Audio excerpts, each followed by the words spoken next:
What would happen if you combine traditional Mexican lucha libre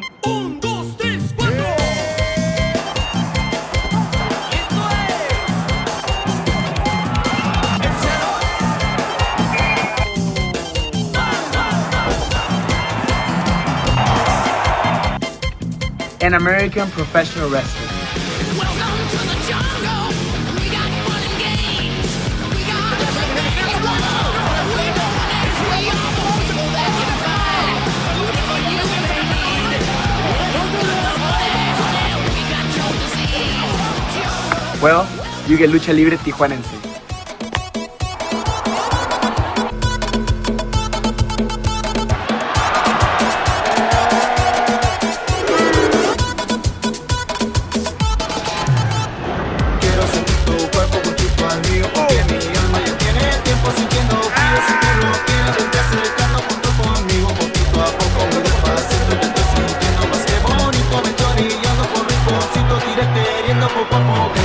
Si lo quieres, inténtalo. Desde la norte a sur, inténtalo. Que solo soy de ti, no me dejes sin tu amor.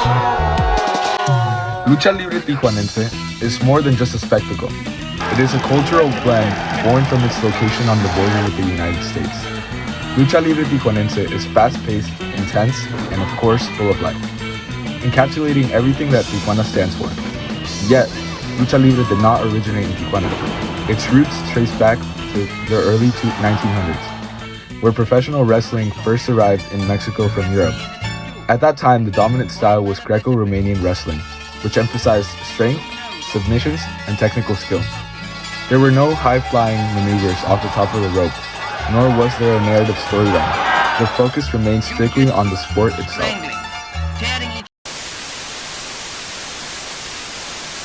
La arena estaba de bote en bote. All of this began to change in 1933 in Mexico City when promoter Salvador Luteroff recognized the sport potential.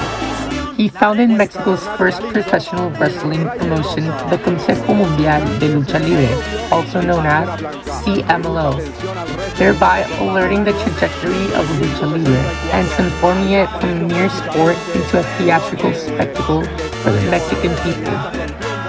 From there, the luchadores started wearing mascaras that ultimately gave the sport its distinct personality.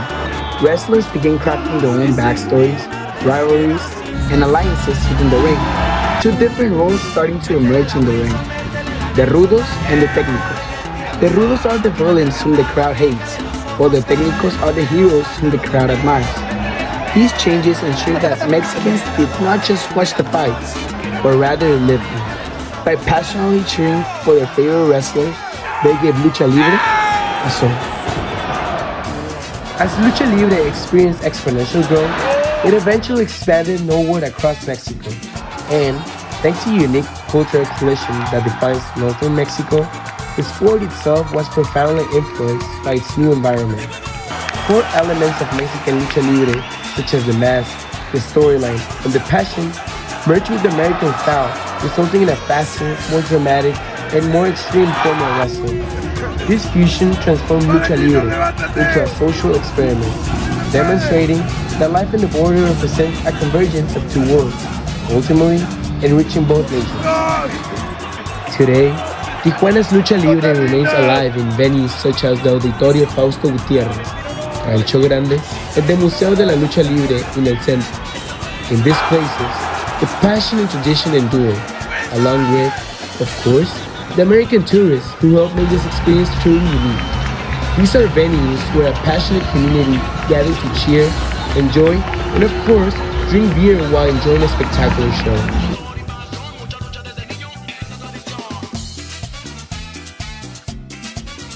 Sin embargo, cuando estaba en Tijuana, o las veces que estaba en Tijuana, esa adrenalina, la gente, el recibimiento, inclusive desde que llegas, es un calor muy diferente.